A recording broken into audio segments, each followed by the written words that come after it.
শুভ সকাল আমার প্রিয় বন্ধুরা, তোমরা সবাই কেমন আছো? আশা করছি তোমরা সবাই খুব ভালো আছো। আমিও খুব ভালো আছি। তো সকালবেলা ঘুম থেকে উঠলাম 6:30টায়। আর উঠে দেখো জানালার পর্দাটা আমি প্রথমে তুলে দিচ্ছি যাতে ঘরের মধ্যে আলোটা চলে আসে। তো প্লাস্টিকটা দেখো আমি গুড়িয়ে ভালো করে তুলে দিচ্ছি। আর বাইরের অবস্থাটা কেমন দেখতে পাচ্ছ? আমাদের পুকুরের ধারের অবস্থাটা দেখো, মানে জল দেখা যাচ্ছে না, একদম ঘাস আর কলমি শাকে ভর্তি রয়েছে। আর ওই দেখো মানে আমাদের বাড়ির দৃশ্যটা, ওখানে কেউ নেই, একদম মানে ফাঁকাই পড়ে রয়েছে। আর আজকের দেখো রাজস্বী সোনা খুব তাড়াতাড়ি ঘুম থেকে উঠে গিয়েছে, কেন জানি না। ও ঘুম থেকে ওঠে 8:30 থেকে 9টা মধ্যে, আর আজকে তাড়াতাড়ি উঠে গিয়েছে। আর আমি দেখো উঠে যাওয়ার পরে বাসি বিছানাটা গুছিয়ে নিয়ে আর বাসি বাসনগুলো ছিল সেগুলো মানে পরিষ্কার করে মেজে রেখে দিলাম। আর আজকের জানো তো রাজস্বীকে সকাল সকাল ম্যাগি বানিয়ে দিচ্ছি। তো রাজস্বীর দুধ আর চকসটা না শেষ হয়ে গিয়েছে, প্রায় 3 থেকে 4 দিন হচ্ছে। ও আজ 3-4 দিন ধরে কোনো চকস দুধ খায়নি। তো চকস আর দুধটা যদি থাকে আমার কোনো চিন্তা থাকে না, ওকে করে দিলে ও খুব মানে মনোযোগ দিয়ে ওই দুধ চকসটাকে খেয়ে নেয়। এই ম্যাগি যদি ওকে বানিয়ে দিই না, ওকে অনেক ভুলিয়ে ভালিয়ে তারপর আমাকে খাওয়াতে হয়। সকালবেলা উঠে ভীষণ বায়না করছিল, তো ওকে একটু ভুলিয়ে ভালিয়ে তারপর ম্যাগিটা করে দেখো ঠান্ডা করতে দিয়েছি। আর এই দেখো আমাদের পাশের বাড়ির সব বাচ্চারা ওর সাথে খেলতে এসছে। তো তারপরে ওকে আমি ম্যাগিটা খাইয়ে দিয়ে আমি চলে গিয়েছিলাম পুকুর ঘাটে। কিছু জামা কাপড় সকালবেলা ভিজিয়েছিলাম, তো সেগুলো কাচাকুচি করলাম। আর ফুচকার কিছু বাসন ছিল সেগুলো ধুয়ে নিলাম। আর নিয়ে দেখো আজকের পুকুর ঘাটে চান করছি, যেহেতু এখন 8টা বাজে, জলটা একদম পরিষ্কার রয়েছে, এর জন্য আমি পুকুর ঘাটে আজকে স্নানটা করে নিলাম। তো জামা কাপড়গুলো কেচে দেখো পুকুর ঘাটতে অনেক কষ্ট করে উঠতে হয়, কারণ পুকুরের ঘাটটা না একদম ভেঙে গিয়েছে, অনেক নিচে নামতে হয়। আর চান করে এসে দেখি রাজস্বীর অবস্থাটা দেখো। ওকে আজকের ইঞ্জেকশন দিতে নিয়ে যাব, আর ওর এখানে অবস্থাটা কি দেখেছো? রং পেন্সিল দিয়ে নিজের মাথায় এঁকে বলছে আমার মাথা থেকে রক্ত বের হচ্ছে। আর বাইরে বের হয়ে দেখো সবাইকে দেখাচ্ছে, এত বদমাইশ। আর এখানে দেখো আজকের অল্প পরিমাণ ফুচকা ভাজা হয়েছে, ওই 350 গ্রাম আটা, কারণ ফুচকা রয়েছে। আর রাজস্বী সোনাকে আমি একটু বকা দিলাম। তো রাজস্বীকে একটু বকা দিলাম, বকা দেওয়ার পরে দেখো রাজস্বী মানে ওকে বলছিলাম আজকে তো ইঞ্জেকশন রয়েছে, আর তুই এভাবে মাথাটার অবস্থায় কি করেছিস? ও বলছে আমি ইঞ্জেকশন দিতে যাব না, আমার ভীষণ লাগবে। তো অনেক ওকে ভুলিয়ে ভালিয়ে নিয়ে যাব। আর এখানে দেখো কাল রাতের কিছু ভাত বেশি হয়েছিল, পান্তা রয়ে গিয়েছিল, পান্তাটা রাজস্বীর বাবা দেখো খাবে, তো নিজেই বেড়ে নিচ্ছে হাঁড়ি থেকে, কারণ আমি ওইদিকে মানে ভাত বসিয়ে দিয়েছি এর জন্য। আর আমার 2টো হাঁড়ি, অন্য হাঁড়িটায় করে ভাত বসিয়ে দিয়েছি। আর এখানে দেখো রাজস্বী সোনা ইঞ্জেকশন দিতে যাবে না বলে কান্নাকাটি জুড়ে দিয়েছে। আর এখানে দেখো কালকের বাসি চপ এনেছিল, সেই চপ দিয়ে আর কাঁচা লঙ্কা পেঁয়াজ দিয়ে পান্তা খাচ্ছে। আর রাজস্বী কান্নাকাটি জুড়েই মানে দিয়ে আছে, এখন ফোন লাগবে।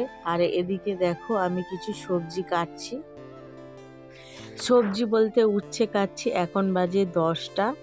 তো আমি সমস্ত কাজগুলো মানে গুছিয়ে নিয়ে তারপরে ভাতটা বসালাম। তো রাজস্বীকে ইঞ্জেকশন দিতে যাব ওই 10:30 থেকে 11টার মধ্যে। তো দেখা যাক, ভাত আর এই চচ্চড়িটা বানিয়ে তারপর যাব। আবার ঘরে এসে মাছ রয়েছে মাদের ফ্রিজে, সেটা এনে মাছের ঝাল বানাবো। আর এদিকে দেখো আমি একদম রেডি হয়ে নিয়েছি যাওয়ার জন্য, আর ব্যাগ থেকে পয়সা বের করছি, কারণ হলো রাজস্বী যেখানেই যাক না কেন ওর কিছু না কিছু খাবার ওর লাগবেই, দিতেই হবে। তো বেশি দূরে যাব না, ওই 10 মিনিটের পথ। তো তার জন্য দেখো আমি 20 টাকা হাতে করে নিলাম রাজস্বীর জন্য। তো ও গেলেই বায়না করবে সেখানে। আর একদম রেডি হয়ে গেলাম, রাজস্বীকেও রেডি করিয়ে নিয়ে বেরিয়ে পড়ছি।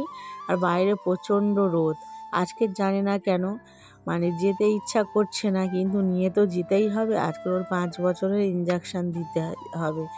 আর এখানে দেখো উচ্ছে আলু দিয়ে চচ্চড়িটা বসিয়ে মানে দিয়েছি। যাওয়ার আগে আর একবার তরকারিটা ভালো করে কাটি দিয়ে যাচ্ছি।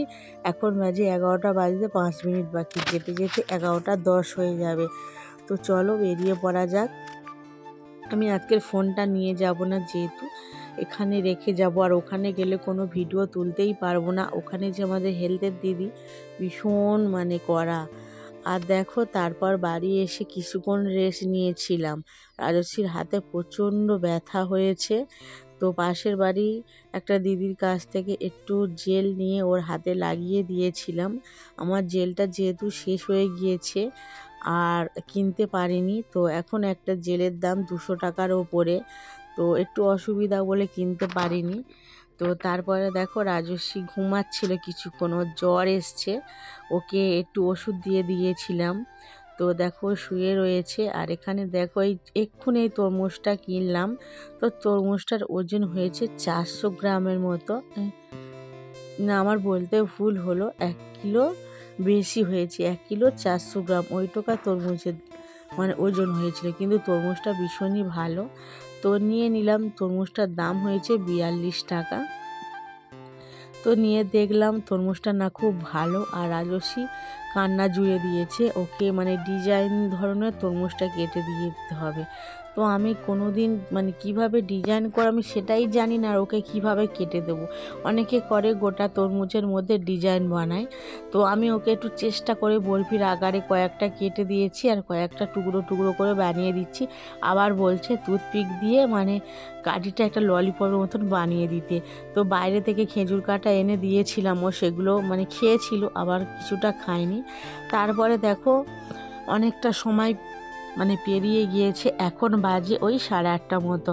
তো আমি এখন জানো তো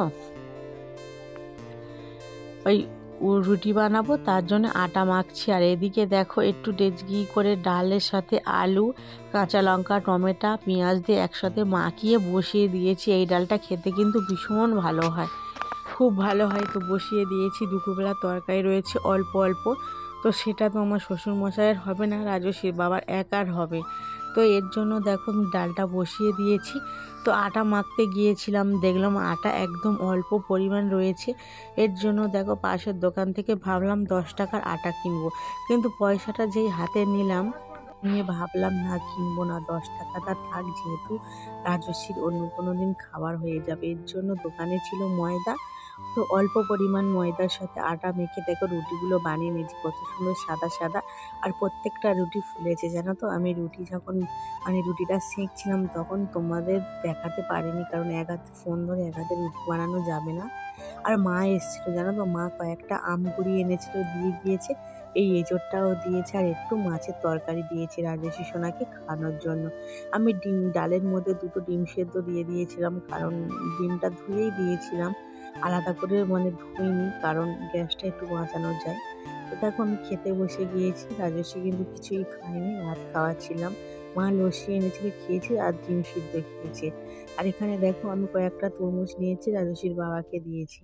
তো বন্ধুরা ভিডিওটা কেমন লাগলো, ভিডিওটা যদি ভালো লাগে অবশ্যই তোমার লাইক কমেন্ট শেয়ার করতে পারো। আর এখানে দেখো কতটা পরিমাণ বাসন রয়েছে, সেগুলো বের করে দেবো। এর ভেতরটা না পিঁমড়ে হয়, কারণ যেহেতু মেঝেতে ঘুমাতে হয়, তো এর জন্য। তো দেখো এখানে আমাদের খাওয়া দাওয়া কমপ্লিট হয়ে গিয়েছে। আমি খেয়েছি 2টো রুটি আর একটু ডাল সিদ্ধ, রাজস্বীর বাবা ভাত ছিল, খেয়েছে। তো আজ ভিডিওটা বেশি বড় করতে পারলাম না, তো আজ তবে আসি। পরবর্তী সময় তোমাদের সাথে আবার দেখা হবে। তোমরা সবাই ভালো থেকো, সুস্থ থেকো। গুড নাইট, তোমাদের দিন ভালো কাটুক। সবাই আমাকে একটু